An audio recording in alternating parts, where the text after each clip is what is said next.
This is the complete and total guide to not get scammed when you're buying a used Samsung Galaxy. So let's get started. In this example, we're going to use an A71 5G. Looks like this, but this applies to all Samsung Galaxy phones.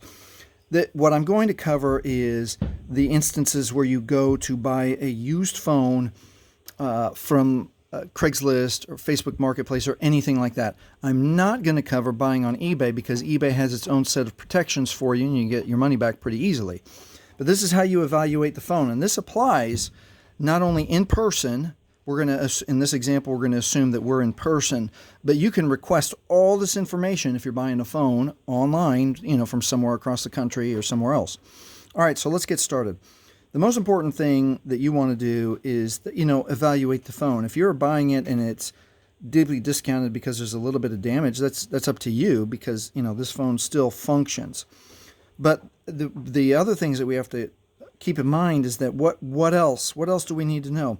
So if you're handed a phone that you're about ready to buy and it's not already logged in, or even if it is, you still have to do your due diligence. You should factory reset the device right in front of the person. So in most instances, how you factory reset the device is you power it off, and this applies to almost all Samsung devices.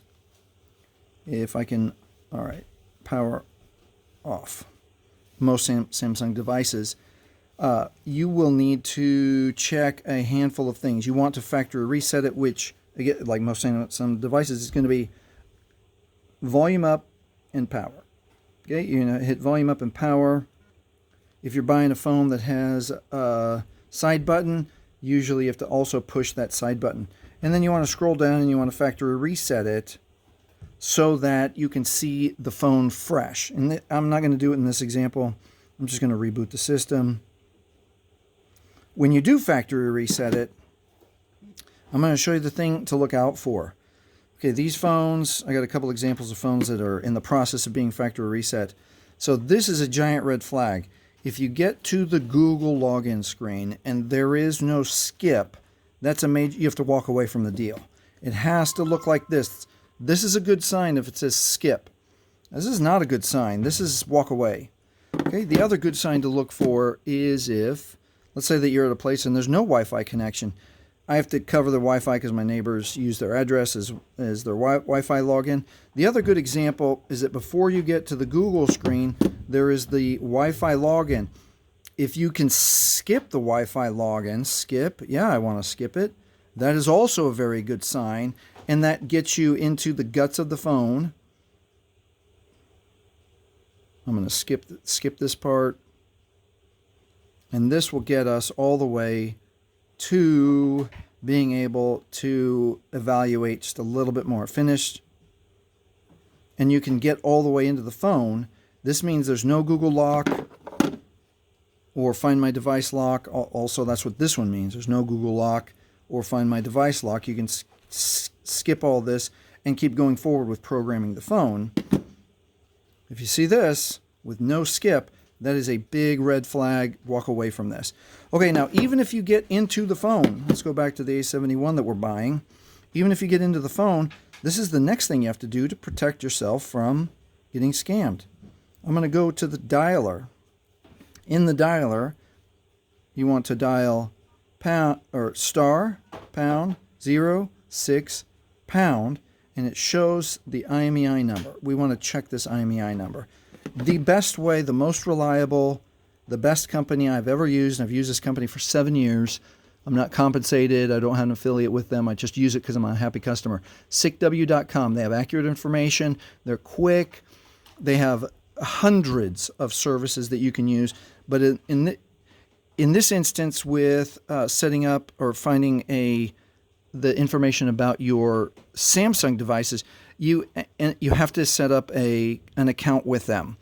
So you go and set up an account, you type in your email, and then you have to fund your account, which it's easy. Some people aren't going to like doing that, but you can fund it with as little as $2, and then you can check a bunch of phones because it's only 7 to 10 cents or less to check the phone. Also, you can get lucky. There are a few free.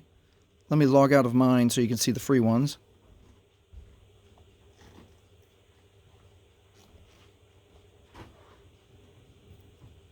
Okay, I'm logged out of mine. Now, if you need to check some free... Okay. So, if you're checking an iPhone, even though this video is about Samsung, iPhone gives you a free checker, and you don't have to have an account. Okay, if you're buying a Samsung phone, and it happens to be Verizon, you can check to see if Verizon has blacklisted it. If you're in another part of the country or part of the world, you can check Korea, Japan, and Australia for free. Okay, all of those are free. But the most important one is this one, the blacklist. So you do have to set up an account. Let me log back in.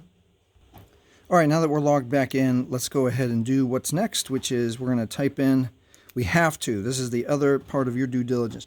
You have to type in this IMEI number, not the 40 right there, but this first part. You have to type it in, and let me type it in. Okay, and double check. Double check, because even being off one number is not going to give you accurate information. So double check 355-1811-11-674726. Same. Okay, now the next important thing is to make sure that you're choosing what you want, which is the worldwide blacklist status. So the drop-down menu comes up. Make sure that you check the worldwide blacklist status Pro. And again, if you can experiment if what you want. There we go. Now we're double checking, everything's good, and we're going to press check. Now the report comes up, and again, you can double check that your number's right. We said it's A71 5G, and the blacklist status is blacklisted. So this one says the blacklist reason has been reported stolen or lost by T-Mobile. So it's blacklisted. So you walk away from this deal. You don't want this phone. And that's how you protect yourself. There's a handful of things to protect on the phone physically. If you're buying it remotely online, you can ask for photos of. You can ask for the IMEI, and you can check it yourself. And you basically need to make sure that when they're sending you the IMEI, they're sending you the exact IMEI. And that's the complete guide to protecting yourself when you're buying a used Samsung Galaxy. It doesn't matter how old it is, this information, you will get the right information by using sickw.com. Hey, if this has helped you, please like, please subscribe. Thank you for watching.